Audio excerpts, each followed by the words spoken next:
Bien. Pues muy buen día a todos. En España, media tarde ya, tarde entrada. En América, o final de la mañana, entrando en la tarde. Reanudamos nuestro seminario mensual de Derecho Administrativo de la Universidad de A Coruña. En esta sesión, para tratar sobre un tema de palpitante y rabiosa actualidad como es el de la transparencia en el derecho administrativo, la transparencia en la administración pública, y para ello contamos con una persona que conoce sobradamente la materia y que en los últimos tiempos se ha caracterizado por protagonizar muchos espacios académicos en relación con la transparencia, la inteligencia artificial en la administración pública, el gobierno abierto, que se llama Lorenzo Cotino.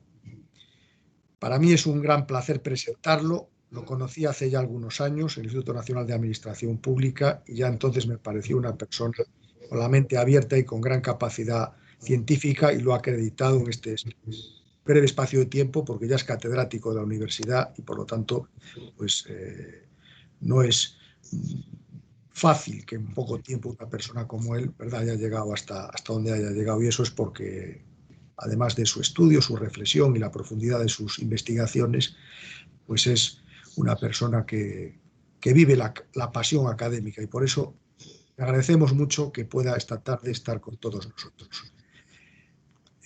Como saben, la metodología es muy sencilla. Él va a intervenir durante media hora, 40 minutos, y luego tendremos un espacio de media hora para hacer consideraciones, glosas, comentarios, preguntas. Y como suele acontecer en una hora, más o menos habremos dado por término a este seminario.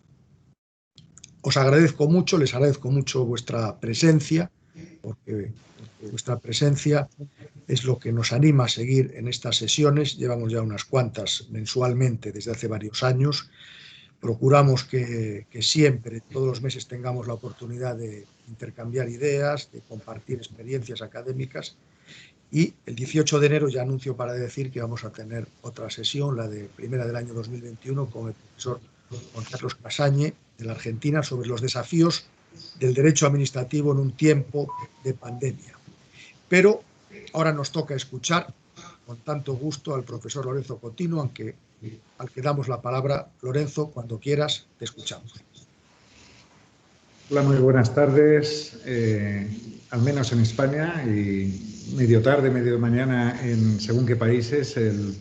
Primero que nada, agradecer al profesor Jaime Rodríguez Arana, que en cierta medida es culpable de que yo me dedique a estos temas de la transparencia. Cuando él era director del INAP y coincidía ahí como becario, empecé a trabajar estos temas de transparencia. De hecho, pues recibí un premio del INAP cuando esto de la transparencia no era ni mucho menos un tema de tanta importancia como la ha ido adquiriendo en los últimos años.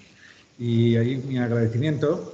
Todos pues nos suele gustar decir en estos malos tiempos que nos gustaría vernos, pero también es cierto que si no fuera por estas circunstancias pues no podríamos hacer este tipo de eventos, con lo cual pues es un placer para mí.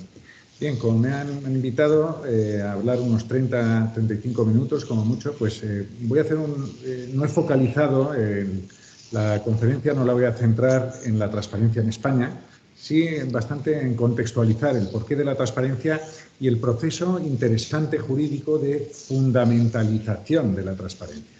Un complejo proceso en el que la relevancia, la moda de la transparencia se ha reflejado jurídicamente en que su protección se ha ido haciendo cada vez más intensa, al punto de que es un derecho fundamental, al menos sin duda, en la otra, cuando cruzamos el charco. Pero bien, voy a compartir una presentación, si no nos da ningún problema, compartiré la pantalla, y si me dicen que no se ve, pues me interrumpen, si fuera el caso, para decirme que no se está viendo la presentación. Se ve bastante bien, ¿eh? Se ve bastante bien. De acuerdo. Bien, he puesto en el chat también publicaciones sobre esto, igual que el profesor Rodríguez Arana, pues tenemos muchas.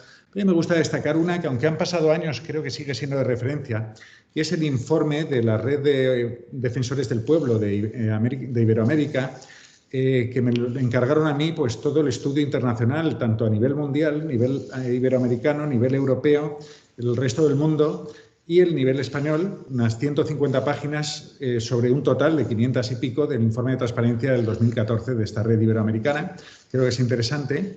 Y también he puesto en el chat, en los enlaces directamente descargable, pues una de las últimas publicaciones sobre esta materia, centrada además en Iberoamérica, además ese contraste también de la realidad con la regulación jurídica. Y he puesto otro también de una importante revista en España sobre el reconocimiento y el proceso de fundamentalización tanto en el nivel mundial como a nivel regional, europeo y español, que es de lo que vamos a hablar. A mí me gusta contextualizar un poco, porque hoy por hoy, el por qué estamos hablando de este proceso en el que va adquiriendo más importancia. La transparencia posiblemente llegó antes, pero se ha incorporado a ese concepto más amplio de gobierno abierto. Este concepto más amplio de gobierno abierto, que probablemente se hubiera llamado de otra manera, porque se iba a llamar gobierno 2.0. Pero cuando llegó este señor Obama, que tantos, es verdad, hemos acabado echando de menos, pero tuvo la suerte no solo de utilizar las redes sociales e interactuar a través de Internet para ganar las elecciones, sino de percibir la importancia de los cambios que se estaban dando. Y con las dos palabras gobierno abierto, pues cuajó al punto de que hoy en día es la terminología en la que se inserta la transparencia. En aquel famoso discurso del memorándum del gobierno abierto del año 2009, decía que mi administración está comprometida a crear un nivel sin precedentes de apertura en el gobierno. Y aparte de otras cuestiones, se ven los claros pilares de la transparencia, la participación y la colaboración, ingredientes a los que se ha ido añadiendo, sin duda.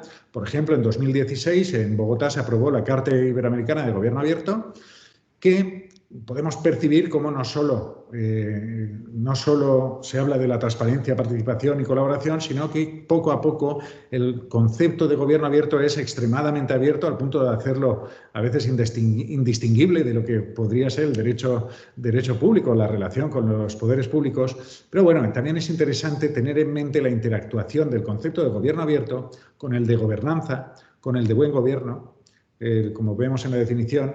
La base de la transparencia, la participación, la rendición de cuentas, otro viejo concepto en esta materia, la innovación, todo ello bien inmerso y bien regado del aceite que impregna todos estos conceptos de las nuevas tecnologías que lo hacen especialmente posible, al menos en teoría, y todo ello vinculado pues, a fortalecer la democracia, la eficacia de los poderes públicos, etc. Bien.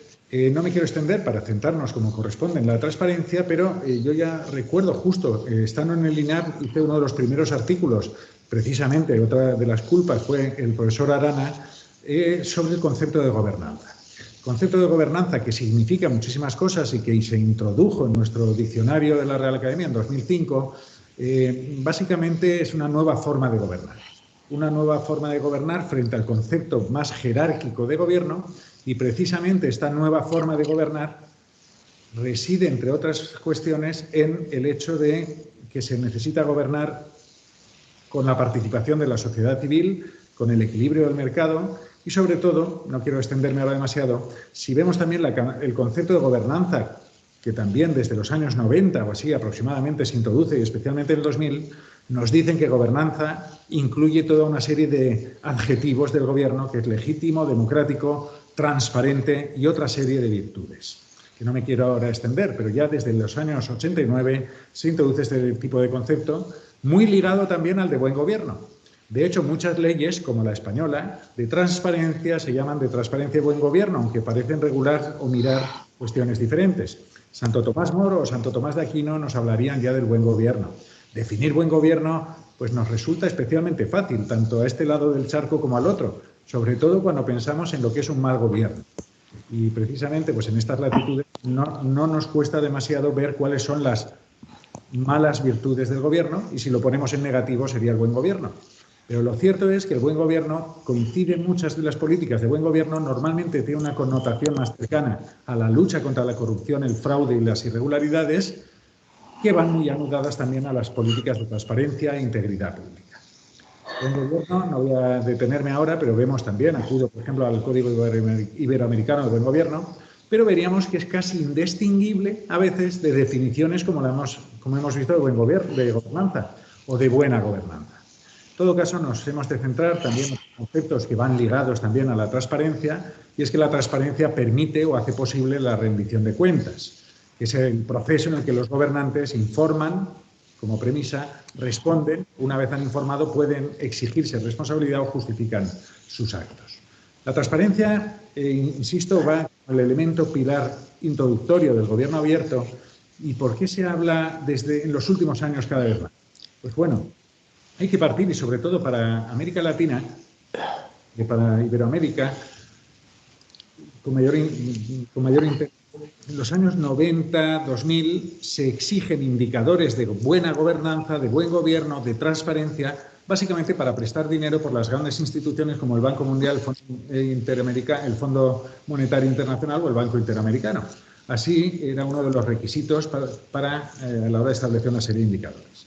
No obstante, en la Unión Europea, más allá de estar más centrada en la transparencia, en la lucha contra la corrupción, que en España sigue siendo muy importante, la transparencia, como veremos luego, en el año 2000 se integra en la Carta de Derechos Fundamentales y en el proceso constituyente europeo. Y básicamente no se buscaba la lucha contra la corrupción, sino una mayor participación. En los años 2008, 9 y 10, en Europa sobre todo, y también en otros países del mundo, pues lo que se da es una gran crisis económica.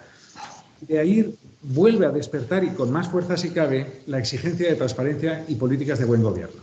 Básicamente como reacción frente a una falta de legitimación del Estado.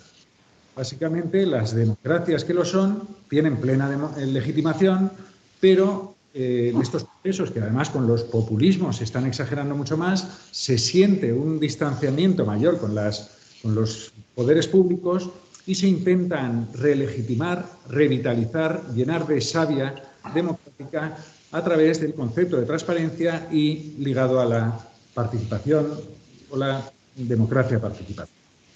Bien, hoy en día también, por ubicar algunos de estos conceptos, hay que recordar que lo que iba a llamarse el gobierno 2.0 y lo que es el gobierno abierto, hoy en día, y especialmente recuerdo una de las primeras normas estando en Colombia, alguna norma en Colombia ya lo reflejaba, incluso definía lo que es el Estado abierto.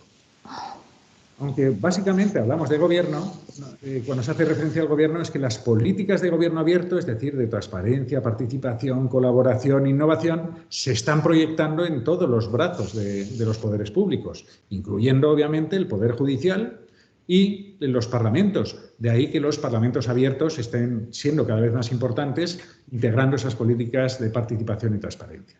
Insisto una vez más que todo ello, la transparencia es electrónica o no será, como la participación hoy en día, aunque no necesariamente ha de ser electrónica, pero qué duda cabe que los medios electrónicos lo facilitan. Todo ya en el concepto de la web 2.0, la web social, la web que ha integrado un poquito a las personas, no sé si para bien, pero nos está cambiando por dentro. Las pautas hoy en día, sobre todo en los últimos 10 años, desde que existen redes sociales y las políticas de la llamada web 2.0, nos está cambiando por dentro a la hora de exigir, porque lo vemos cada vez más natural, más transparencia y más posibilidades de colaboración. Y esto, que se da especialmente en el sector privado, se proyecta también en el sector público, donde se exigen estas políticas de gobierno abierto.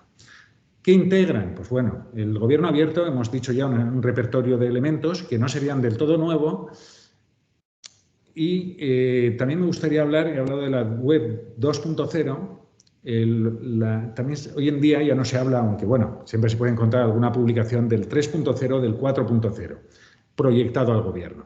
Estamos hablando de las llamadas tecnologías disruptivas. No es tan fácil distinguir cuando hablamos del 3.0, pero normalmente el 3.0 es el Internet de las cosas, las relaciones entre máquinas a través de Internet, frente al Internet de las personas o la web social, que era el 2.0. Y con la inteligencia artificial, con el blockchain y otras tecnologías disruptivas, se habla del 4.0, que se proyecta también sin duda en el gobierno. Luego, si acaso, alguna referencia haré, porque también está relacionado con la transparencia. El 3.0, cuando hablamos de la nube, el almacenamiento de la nube y, sobre todo, como digo, la interacción de máquinas entre máquinas, tiene una proyección interesante en la transparencia. Me gustaría señalarla, porque así, si acaso para el debate tendremos más tiempo para comentarlo. Las políticas de transparencia no olvidamos que incluyen, como luego veremos, los portales de transparencia, las legislaciones de datos abiertos, cuentas abiertas, cada vez más posibilidad de acceso a los bancos de datos de las administraciones y sobre todo, a mí me gusta poner este robot rumba, porque el hecho de que el suelo actual es el de una enorme cantidad de información del sector público que se está haciendo inmanejable y precisamente ya no está destinada las políticas de reutilización de la información pública ya no están destinadas a que las personas humanas, que son las únicas personas hoy por hoy, accedan a esa información y de ahí generen conocimiento, sino que estas grandes políticas de datos abiertos, cuentas abiertas, grandes bancos de datos interoperables, están destinadas para que se diseñen sistemas algorítmicos, sistemas inteligentes que puedan extraer conocimiento.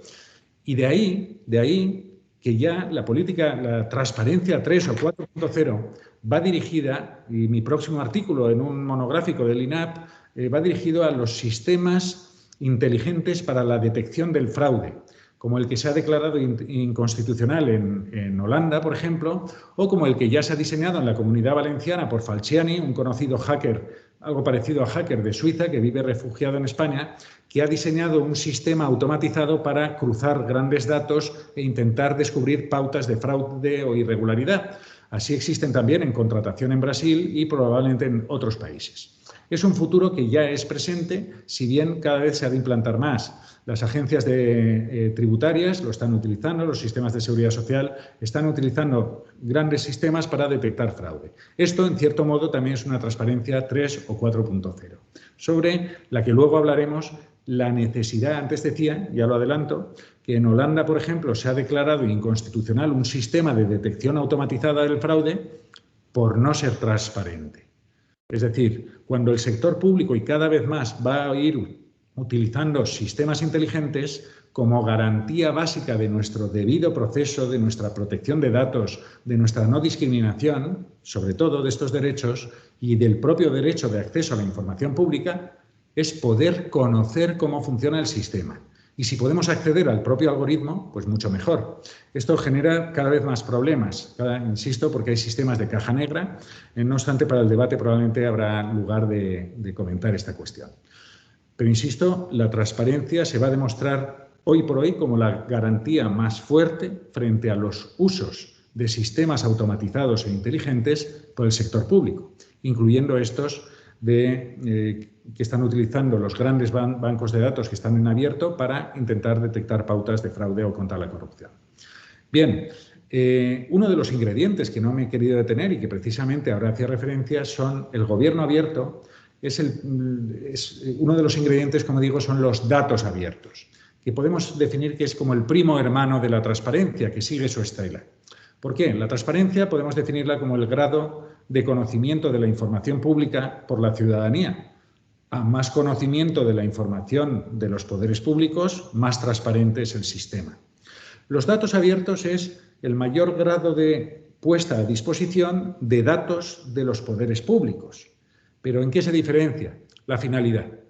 La finalidad de los datos abiertos, que es un ingrediente también del gobierno abierto, no es tanto la transparencia, sino el negocio.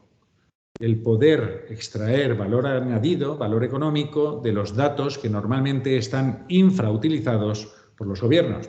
De ahí que tengamos que en los portales de gobierno abierto solamos tener transparencia, participación y portales de datos abiertos. Bien, luego si acaso hablaríamos sobre las políticas de reutilización y la importante directiva del 2019 en la Unión Europea que ha impulsado la ya antigua directiva del 2003.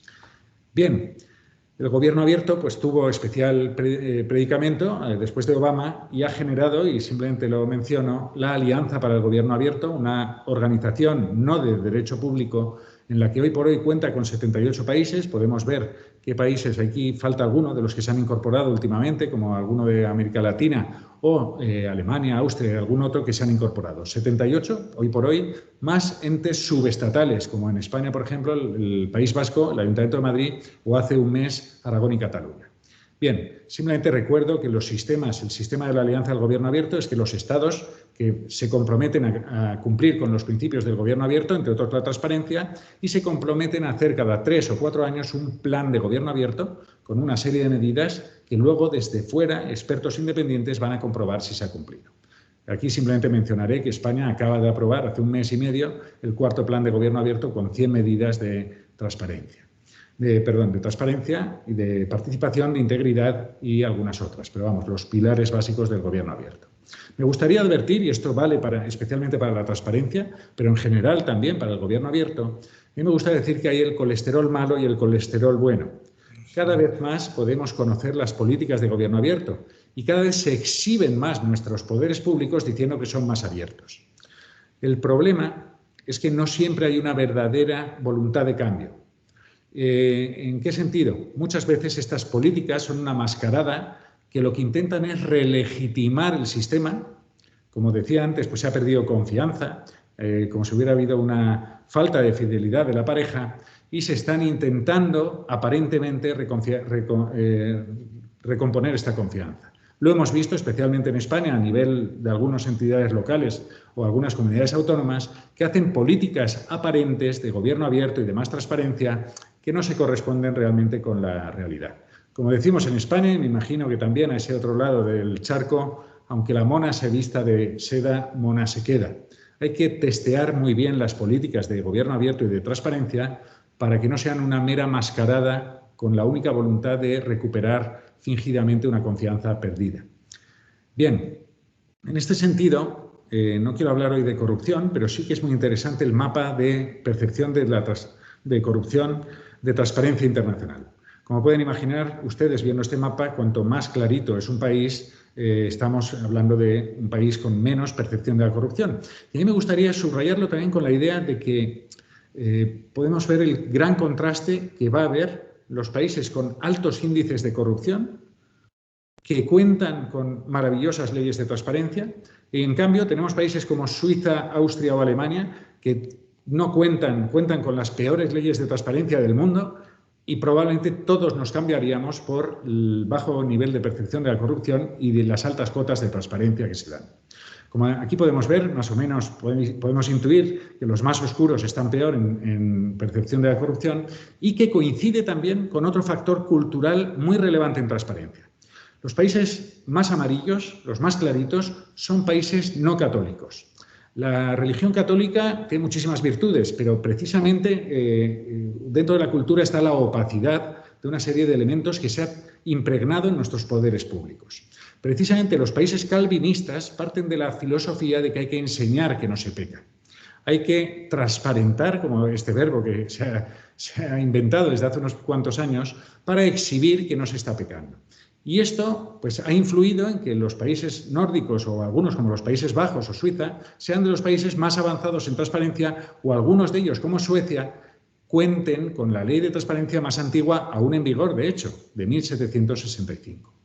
Aquí hay un cambio cultural que precisamente pues, tanto España como muchos países de Iberoamérica pues, no estamos en una gran ventaja, porque se ha transmitido una burocracia que de natural es cerrada, pero que en los países latinos pues, es bastante más cerrada y refractaria de la transparencia.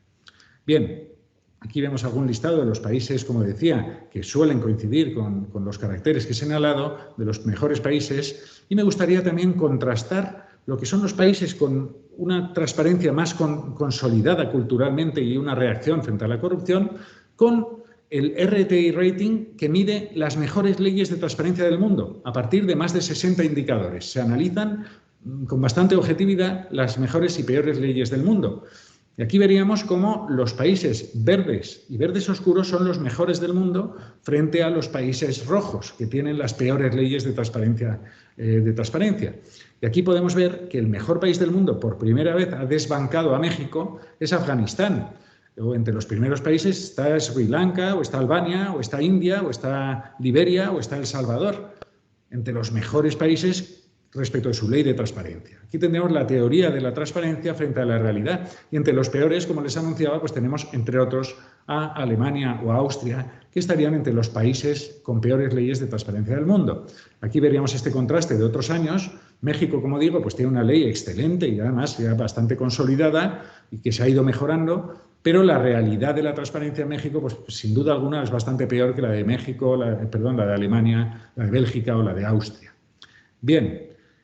Centrándonos ya en la transparencia, apuntando algunos elementos muy básicos para recordar, me gustaría recordar este proceso de constitucionalización y de fundamentalización. Punto de partida de la transparencia, como señaló el juez del Tribunal Supremo de Estados Unidos, que curiosamente fue el primero que habló del derecho a la privacidad y el primero que habló ya en el siglo XIX del derecho a la publicidad. nos decía, con una frase que hizo, que es muy conocida, que la luz del sol es el mejor desinfectante, que podemos anudar un poco con Bentham, la idea básica de Bentham, que nos comportamos de otro modo cuando sabemos que estamos siendo observados. La idea de la transparencia, y de ahí podemos entender un poco los portales de transparencia y otros mecanismos, no es tanto la realidad de que haya un centinela vigilando todos los días las páginas de contratación, las plataformas de contratación de subvenciones, sino sobre todo el saber que por el hecho de publicarlas, por el hecho de exhibirnos, vamos a inhibir una serie de comportamientos negativos. Esta es la filosofía de la transparencia. Lo cierto es que no está realmente demostrada, porque hoy por hoy este es el modelo benzaniano del panóptico, el sistema en el cual un solo centinela puede estar vigilando toda una cárcel transparente. Pero lo cierto es que hoy podemos pensar que el centinela está dormido, es decir, hay un 70-80% de la población que tiene Internet, pero normalmente no hay casi nadie vigilando estos portales de transparencia activa, de publicidad y de contratación o subvenciones. Aquí al menos nos quedará siempre el París, nos quedará la confianza en que en los próximos años tendremos un robot que estará vigilando por nosotros mientras nos dedicamos a ver Netflix o a trabajar y no a vigilar estos portales, que puede ser muy importante. Es decir, ya no solo esperar que se comporten de otra manera nuestros poderes públicos por ser transparente, sino que sean conscientes que hay sistemas automatizados e inteligentes que disparan las alarmas cuando surge una irregularidad. Bien, en estos últimos minutos me gustaría recordar un proceso muy bonito de fundamentalización. Me he centrado en este mapa, aparece Europa, pero la verdad es que desde el otro lado del charco nos llevan bastantes largos de ventaja sobre toda España. Ya simplemente recordaré que España, entre los 27, 28 en aquel momento países de la Unión Europea, solo quedaba Chipre por hacer una ley de transparencia de nuevo cuño. ¿De qué estamos hablando? Pues del caso, sobre todo, aunque países como México o Perú tenían leyes anteriores, el caso del avance que supuso la Corte Interamericana en el caso Claude Reyes de 2006 contra Chile, que reconoció dentro de la libertad de expresión e información del artículo 13 de la Convención un derecho fundamental a solicitar información a los poderes públicos y que solo puede ser denegada en los casos en los que la ley determine que ha de haber una justa restricción, es decir, con las garantías propias de un derecho fundamental. Así lo señaló la Corte Interamericana en el caso de los Reyes y generó un efecto muy interesante que he detallado en los documentos que les he transmitido. Primero, que algunas leyes ya iban reconociendo, iban proclamando el derecho de acceso a la información. Hay que recordar, derecho que no se necesita ser interesado ni afectado para reclamarlo. Derecho, además, que las nuevas leyes de transparencia incluyen no solo el que sea fundamental, sino que haya autoridades independientes especialmente diseñadas para la garantía de estos derechos. Y una de las consecuencias fue que en la OEA se lanzara la Ley Modelo Interamericana que ha inspirado tantas leyes en América Latina, ¿verdad? En la Unión Europea, en el año 2000, ya se reconoció el derecho fundamental de acceso a los documentos. Asimismo, en el Libro Blanco de la Gobernanza Europea y en el proceso constituyente europeo, la transparencia en principio era uno de los elementos básicos. Teníamos países ya con mucha trayectoria y con la constitucionalización del acceso a la información pública dentro de las constituciones de muchos países. También el derecho de acceso a la información es primo hermano de otro derecho ahí reconocido, que es la buena administración. Bien, este proceso de fundamentalización llevó a que el artículo, se me ha perdido una transparencia, el artículo 42 de la Carta de Derechos Fundamentales reconoce para la Unión Europea el derecho fundamental de acceso a la información. En Naciones Unidas, ahora volveré a Europa, pero para que veamos desde Claude Reyes cómo ha hecho una onda expansiva al resto del mundo, en Naciones Unidas el Comité de Derechos Humanos lo empieza a reconocer en 2011 y lo ratifica en una resolución para México de 2013. Sí que es cierto que en el ámbito de Naciones Unidas lo vincula bastante más, como ha pasado en Europa, y así voy concluyendo, como ha pasado en Europa, a diferencia de un derecho para todo tipo de personas de acceder a la información pública y solo bajo causas legales restrictivas puede ser restringido, en Naciones Unidas y en el Tribunal Europeo de Derechos Humanos se ha vinculado algo más a cuando se ejerce por quienes tienen especial papel respecto del interés público. Comento así, aquí ha habido un pequeño trasiego, comento así el caso, después de varios titubeos, cuál es la situación desde el Convenio Europeo de Derechos Humanos para considerar el derecho fundamental de acceso a la información como dentro de las libertades informativas. Básicamente, después de deshojar la margarita desde 2009, el Tribunal Europeo sabe lo que había dicho la Corte Interamericana y 3 años después empieza a insinuar que hay un derecho fundamental, pero titubeaba. Sentencias de 2009, de 2013, de 2015, hasta la de 2016. Y ahí no dijo ni sí ni no. Lo que dijo es, aquí pueden ver como parece que dice que no. El derecho a recibir información no puede ser interpretado como que impone al Estado obligaciones de recopilar y difundir información de oficio. No hay un derecho de acceso a la información en poder de la autoridad pública, ni obliga al Gobierno a impartir dicha información.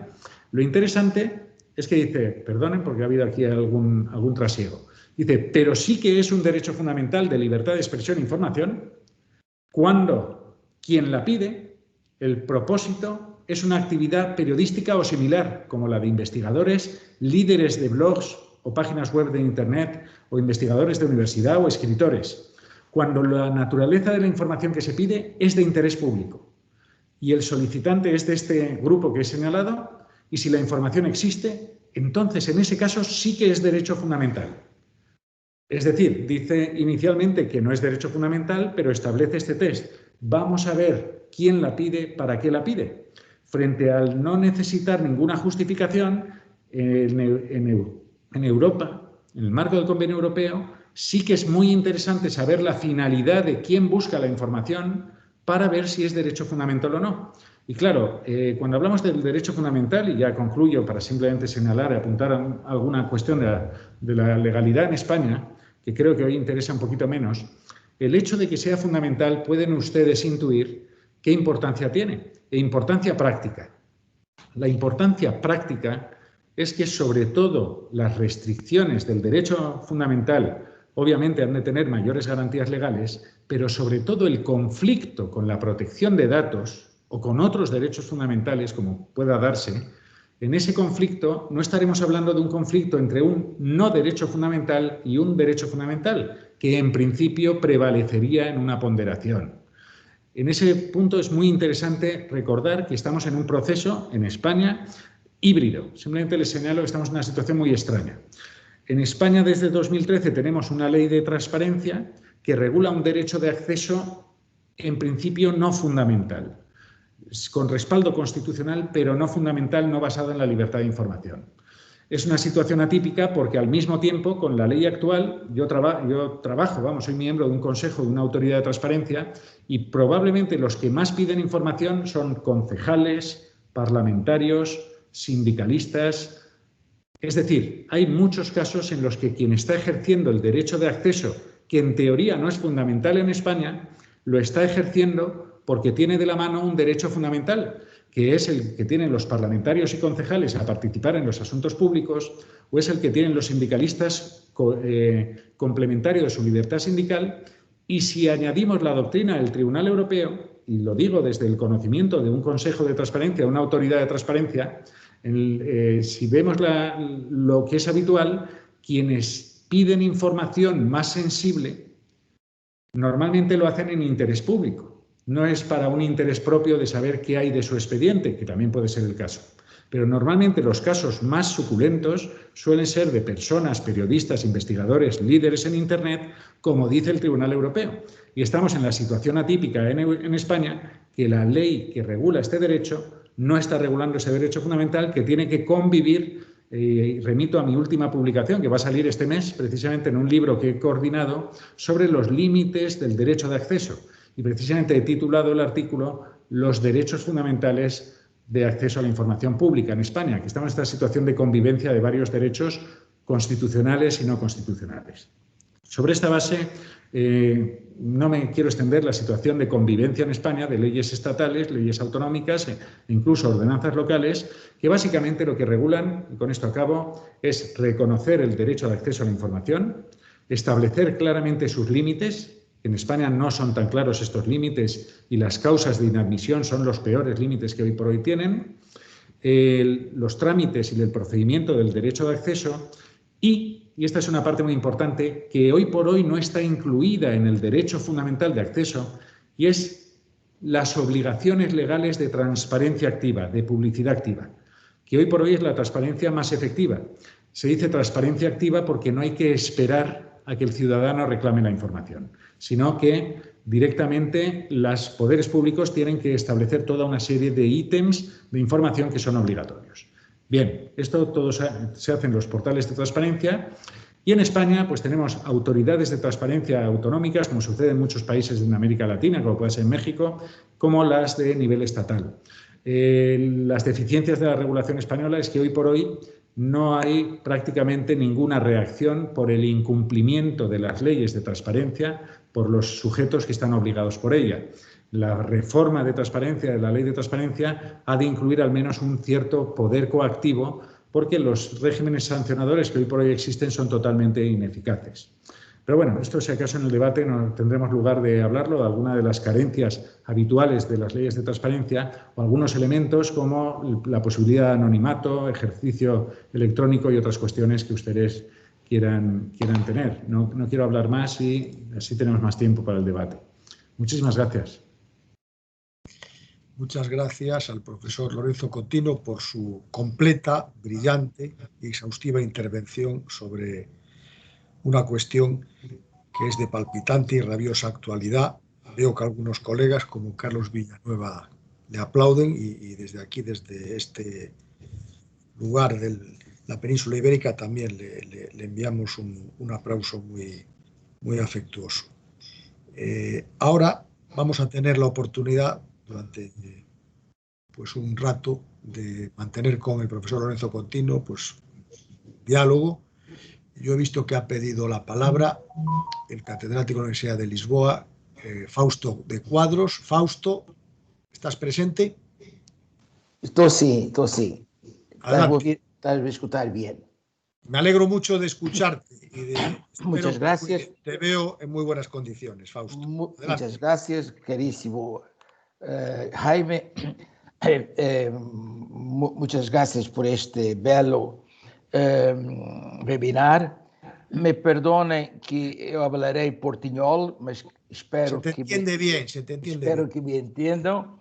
Antes de mais, saludo todos os participantes, entre os quais vejo aqui muitos buenos amigos de outras lides académicas. E eu iria solamente dizer que no Código de Procedimento Administrativo Português de 2015, que ha sido elaborado por uma comissão a qual eu presidi, eu coordenei. O problema da transparência ha sido quase o problema de reforço da transparência ha sido quase uma obsessão da parte do legislador, o que foi muito bem. O problema da transparência e o reforço da participação dos administrados no exercício do poder administrativo ha sido talvez a maior preocupação da comissão que elaborou o projeto de código e que depois já ha sido aprovado integralmente pelo Parlamento e pelo Governo. Eu diria muito rapidamente como nós planteamos aqui a questão da transparência. Primeiro, a transparência do plano dos princípios tem que estar ligada à participação, à isenção e à imparcialidade. E, portanto, o que nós quisemos no Código de 2015, faço notar que o Código anterior de 1991 era um excelente código e havia sido elaborado por uma comissão presidida pelo grande maestro que foi Freitas do Amaral, que infelizmente nos deixou no último ano por causa de uma enfermidade muito rápida e muito grave. No Código de 2015, portanto, que foi preciso, entendíamos que haveria que reforçar a transparência, mas em conexão com a participação, com a isenção e com a imparcialidade. Depois, o Código inseriu o que é uma relativa novidade em direito comparado do procedimento administrativo, uma referência especial ao princípio da buena administração, que ha sido também, no qual fomos inspirados, como agora disse há pouco Lorenzo, pelo direito da União Europeia, e que conosce que na Carta de Direitos Fundamentais, um direito fundamental do cidadão europeu, a boa administração, e, portanto, também a boa administração exige a celeridade, a economicidade, a eficiência e também, entre outras coisas mais, a transparência. Depois foram reforçadas as garantias de imparcialidade da administração pública, acabando, em definitivo, com a possibilidade de um órgão, um agente da administração, ter qualquer conexão com o caso que tem que decidir. E, porventura, até fomos demasiado lejos, mas eu creio que lo fizemos para bem da transparência. Depois, os órgãos colegiais.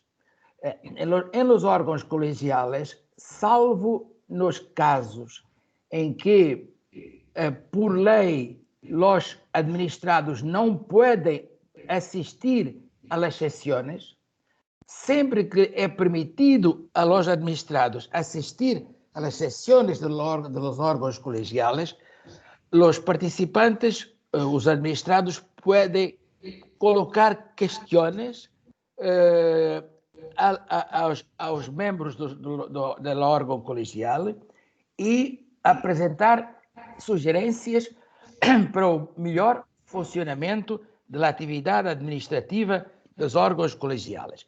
Isso está funcionando muito bem, sobretudo nas municipalidades, porque nas municipalidades se tem revelado muito bem a possibilidade de los munícipes questionarem a gestão da municipalidade pelos órgãos colegiais do município. Depois, também na linha do que diz Lorenzo, foi alargado substancialmente o direito à informação, foi alargado o direito da audiência prévia do administrado num procedimento administrativo, foram criadas pela primeira vez em direito português as conferências procedimentais, que são muito conhecidas do Código Italiano de 1990, e as conferências procedimentais não solamente permitem uma decisão mais rápida, mais célere e mais coerente da parte das várias entidades que estão em conferência, mas, sobretudo, permitem um controle recíproco das várias entidades que se reúnem para tomar uma decisão. Depois, se reforça o poder das autoridades administrativas independentes, mas mesmo independentes, porque nós teníamos algumas autoridades administrativas chamadas independentes, mas que acabavam por estar sujeitas à tutela ou superintendência do Estado. Agora não, as autoridades administrativas independentes são verdadeiramente independentes e, por exemplo, o Tribunal de Contas tem hoje maior poder para fiscalizar a transparência, por exemplo, em matéria de contratação pública.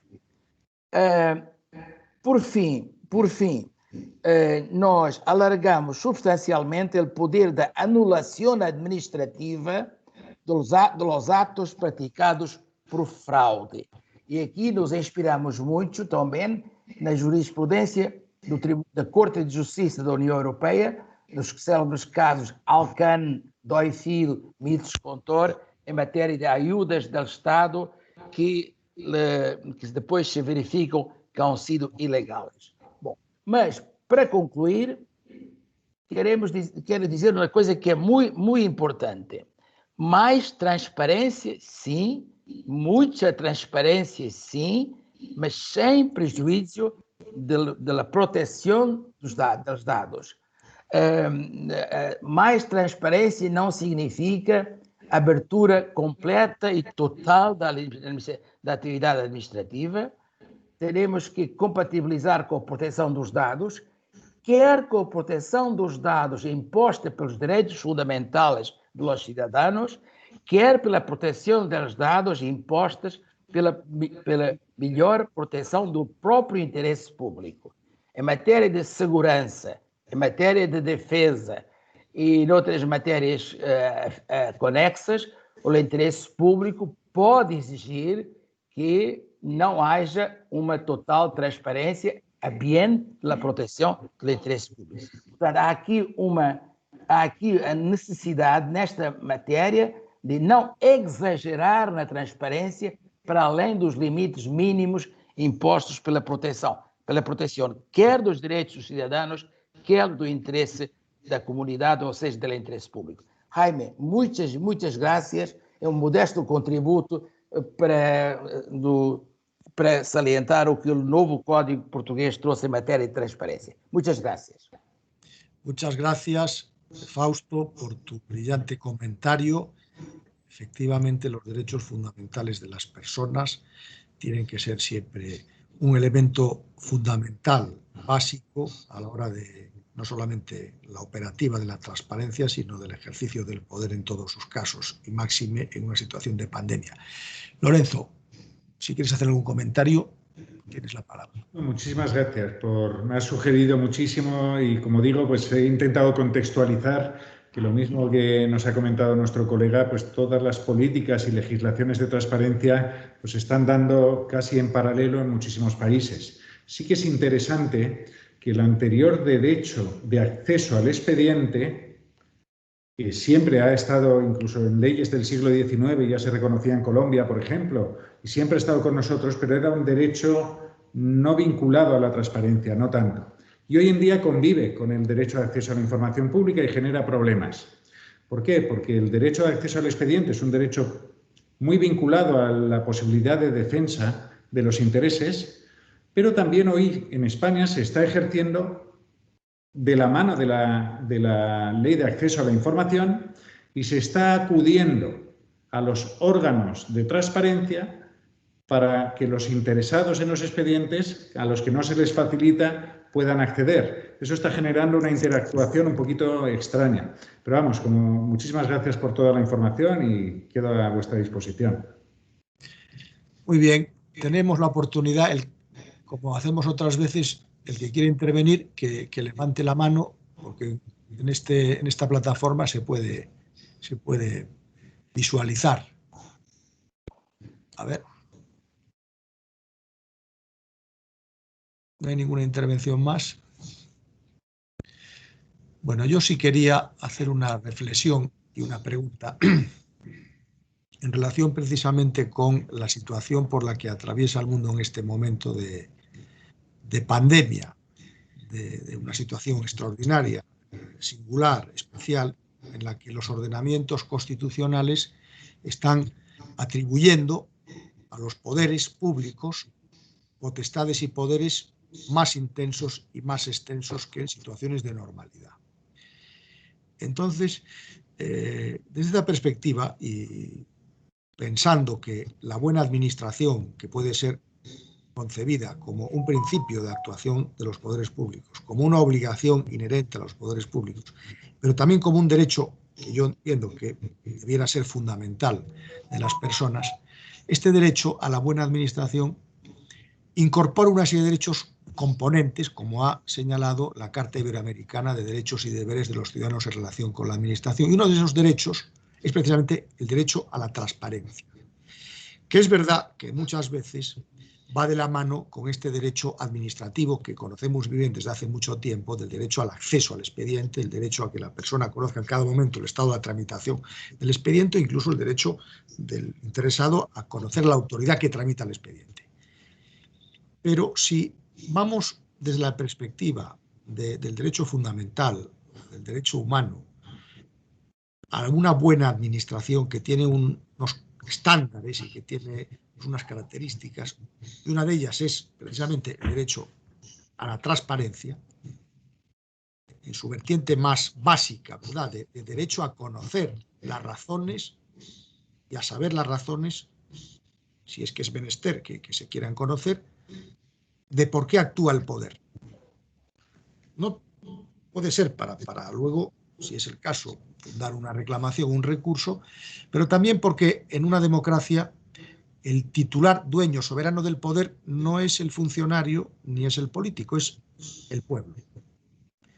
Yo incluso estoy trabajando en un estudio con una serie de colegas acerca de la soberanía y estamos pensando que ya la soberanía no está en esa visión de Godín, ¿verdad?, tan absoluta y limitada, sino que en cada ser humano, esa dignidad que es trasunto de la humanidad que se representa en cada persona, ahí es donde está la soberanía. Y por lo tanto, el ciudadano tiene derecho a que la administración, cuando actúa,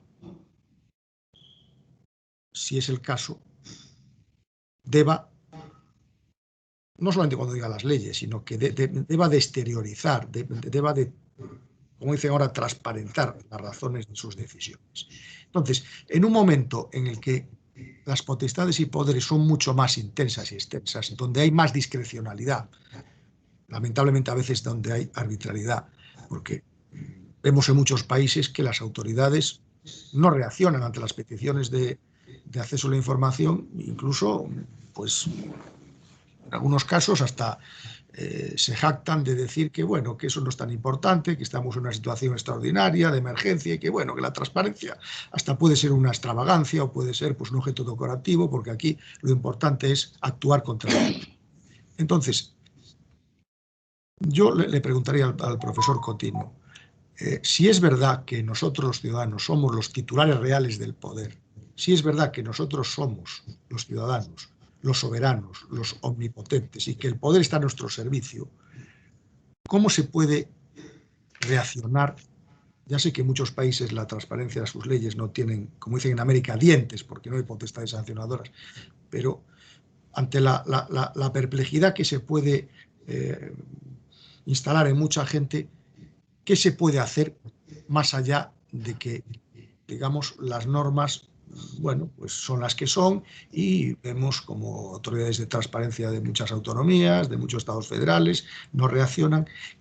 A usted que está en el mundo del derecho constitucional, a ti que estás en la investigación del derecho constitucional, ¿qué reflexión te produce comprobar en el mundo mundial todo esto que está pasando?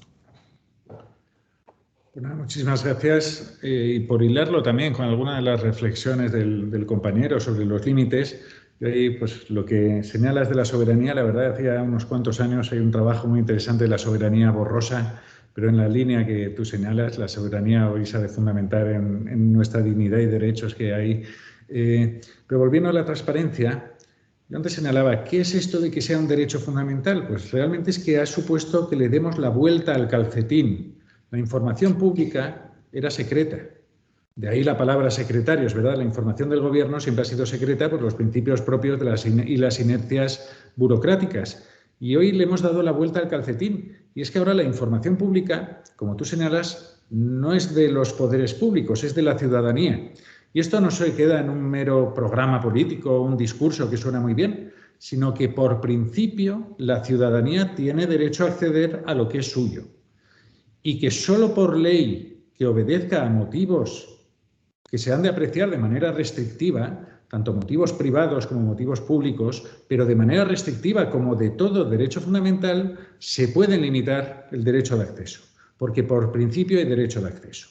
Pero lo señalas y muy bien que ahora estamos en una situación que ha hecho más compleja la efectiva transparencia.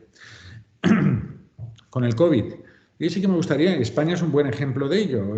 Llevamos unas semanas que afortunadamente el Consejo de Transparencia Estatal está reiteradamente condenando al Estado español por no facilitar la información pública. Yo ahí fui ponente de la primera resolución en España que desde un órgano autonómico condenó por no facilitar acceso a la información pública que un sindicato, que tiene un derecho además más reforzado, solicitaba sobre equipos sanitarios, programa de compra de mascarillas, etcétera, etcétera. Y no se le facilitó correspondientemente. ¿Y qué se fundamentó ahí? Y que no fui especialmente original, aunque fue la primera en España, y es que las organizaciones internacionales Yo antes hablaba del Tribunal Europeo de Derechos Humanos, que en 2016 asentó unos criterios y señaló unos criterios para cuándo estamos ante un derecho indudablemente fundamental. Cuando se solicita información de interés público, con finalidades públicas, por personas que están, como dice el Tribunal Europeo, perros guardianes de la democracia. Y ese es el mejor ejemplo de toda la información que se está pidiendo en razón de la gestión del coronavirus. Se está pidiendo información para controlar, para fiscalizar, para informar a la población. Y mi valoración en general no es tan negativa. A nivel estatal español hemos tenido muy malas experiencias, pero me gustaría subrayar las muy buenas experiencias que estamos teniendo ya desde las comunidades autónomas. Unos meses primero, como posiblemente pasó en Iberoamérica, pues la gestión fue muy negativa, el derecho de acceso a la información pública quedó realmente suspendido, no se podía ejercer, pero sobre todo las regiones en España han puesto cada vez más información para medir la incidencia del COVID, la gestión del COVID, la protección de las personas y las medidas adoptadas. Como digo, es el mejor ejemplo de que esto es información de interés público que tiene que gozar de una especial protección. Los relatores de mundiales de libertad de expresión lo han subrayado, que ahora más que nunca el acceso a la información pública es un buen termómetro de la mejor gestión que se haga. En España tenemos, y probablemente en otros países, algunos huecos o algunos oscuros muy importantes, como por ejemplo, no solo algunas malas experiencias que he señalado del gobierno, especialmente el central español, sino, por ejemplo, no tenemos aún algunos instrumentos en la lucha contra el COVID, como pueda ser la aplicación Radar COVID, que en otros países está existiendo, pues no sabemos muy bien cómo funciona, no sabemos muy bien qué hacen con nuestros datos y no sabemos realmente ni el contrato con Indra, que es una gran empresa española que se ha tenido. Es otro ejemplo de lo que no se ha hecho muy bien. Por concluir, me señalabas, yo he puesto antes el contraste entre los mapas de transparencia internacional, en que los mejores países del mundo tienen una cultura de transparencia muy acendrada, que choca con los países que a veces tienen las mejores leyes de transparencia. A mí me gusta poner el ejemplo de la normativa de protección de datos. En España tenemos normas muy fuertes y con sanciones en materia de protección de datos desde 1992. Y para algunas personas la protección de datos empezó hace solo unos años. Empieza a haber preocupación. Las leyes tienen una finalidad, en ocasiones tienen una finalidad pedagógica, cultural, no es la única que tienen, pero sí que es cierto que son lentas. En los países como los iberoamericanos, que no tenemos una cultura de democracia, pues es más difícil. La sentencia Claude Reyes contra Chile, precisamente uno de los motivos de la denuncia era la formación a los funcionarios en materia de transparencia, era uno de los temas. Y sigue siendo un reto pendiente, tanto a los funcionarios como la ciudadanía. Pero bueno, no me quiero extender. Muchísimas gracias. Muchas gracias, profesor Lorenzo Cotino, por tu brillante intervención. Tenemos todavía unos minutos por si quieren hacer alguna otra pregunta al ponente del día de hoy. Muy bien. Carlos Villanueva. Adelante. Buenas tardes. Profesor Carlos Villanueva de México. Muy buenas tardes. Muchas gracias. Adelante, por la Carlos. Buenas tardes a todos. Qué gusto saludarles. Una magnífica exposición. Felicito al ponente. En este sentido, y ya que hizo referencia al caso de México, quisiera mencionar un par de cosas muy rápidamente. Uno, efectivamente, el tema de transparencia en México está elevado a rango constitucional y hay una sólida regulación que no solo se refiere a transparencia, sino también a protección de datos y más recientemente en materia de archivos. A mí siempre me había parecido que sin una ordenación adecuada del acervo documental de la administración resulta muy difícil hacer efectivo el ejercicio del derecho a la transparencia. Ahora bien, como país subdesarrollado, yo percibo que hay una ampliación de los derechos de los administrados sin que esto se vea reflejado en las capacidades institucionales de la administración. Es decir, Hoy un funcionario público tiene, por supuesto, que atender sus tareas cotidianas con la debida diligencia, eficacia, eficiencia, pero además debe atender todos los requerimientos de los órganos de fiscalización y debe atender todos los requerimientos de transparencia que se le formulen. Además, en México, al haberse reconocido a la transparencia como un derecho humano, es perfectamente tutelable vía juicio de amparo y es una causal de responsabilidad administrativa para los servidores públicos. Mi planteamiento es, quisiera saber la opinión del ponente, ¿debe haber alguna limitante a este derecho a la información que permita operarlo de forma racional para las administraciones, razonable para las administraciones públicas? ¿O debe ser un derecho irrestricto y entonces supondría al Estado la creación de toda una estructura administrativa para poderlo hacer eficaz? ¿Cuál sería su opinión? Muchas gracias. Muchas gracias a usted por tan interesante pregunta. Me ha sugerido mucho. Yo conozco bastante de cerca tanto Colombia como México, especialmente en materia de transparencia, y es interesante el factor cultural, cómo se transmite a lo jurídico. La protección de datos ha llegado mucho más tarde a Iberoamérica que a Europa. Y, aunque sí que han tenido su legislación, tanto para el sector público como para el privado, pero ya les he dicho que aquí desde el año 92 la tenemos y aún nos cuesta, pero digamos que aquí llegó antes la protección de datos y a ustedes les llegó antes las leyes de transparencia. Hoy por hoy están reguladas las dos, pero en la ponderación, cuando hay una colisión entre el acceso a la información pública y el derecho a protección de datos de la privacidad, se detecta muy claramente, y en Chile también es otro ejemplo clarísimo, en el que con las gafas de un europeo está muy sobredimensionada la transparencia en muchos países de Iberoamérica, como puede ser Chile o en muchos casos que he conocido de México. A veces en Europa hasta hablamos de cierta talibanización de la transparencia, se ha puesto como un máximo sin percepción de límites. Aquí, como nos ha llegado más tarde, sí que percibimos que hay límites. Ahora bien, aquí estamos en una lucha que yo he querido subrayar la fundamentalidad, porque es que si no, el derecho de protección de datos desplaza siempre a la transparencia y eso no puede ser. Por ejemplo, el otro día se obligó a que la teórica comisión de expertos que gestiona el coronavirus en España, pues que se pudiera saber quiénes son los nombres, porque en teoría están adoptando decisiones muy importantes y no se podían mantener en secreto. Solo como un ejemplo, y podríamos tener muchísimos. Pero tú, permíteme que usted, Carlos, pero tú planteas un tema interesante desde los límites, pero sobre todo a mí me ha parecido como la posibilidad de limitar los derechos sociales por los límites económicos que pueda tener el Estado. Eso me ha parecido un poquito también la intervención tuya. La transparencia es una carga administrativa enorme y tiene un coste muy grande. Los derechos fundamentales tienen coste. Normalmente, al menos en Europa, no hemos teorizado sobre la posibilidad de limitar derechos fundamentales por el coste económico. Lo tenemos en mente cuando negamos en algunos países como Alemania que el derecho a la educación sea un derecho fundamental, o en España es un derecho fundamental a la educación, pero está siempre casi su dimensión prestacional, la de obligación activa del Estado, queda un poquito ensombrecida. Pero en cambio nunca lo hemos dudado con el derecho de acceso a la justicia, que no tiene límites para las prestaciones del Estado, ni el derecho al voto, que es un derecho que podríamos ver como derecho prestacional y que en modo alguno aceptamos que tenga un límite por limitaciones económicas.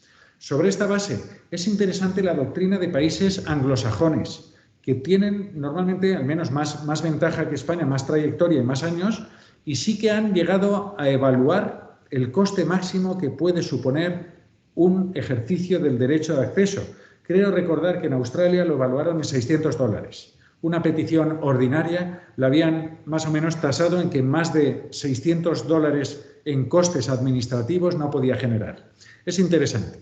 También digo, y acabo, por la parte esta del coste económico, yo sí que creo que si es un derecho fundamental, al menos ha de estar tratado como los demás derechos fundamentales, pero sí que es cierto que hay que contextualizarlo a cada administración, porque no es lo mismo una pequeña administración local que una gran administración local, una gran ciudad o una regional, que tienen más capacidad económica, y entonces sí que se dan casos en los que los límites reales de esa administración se pueden ponderar.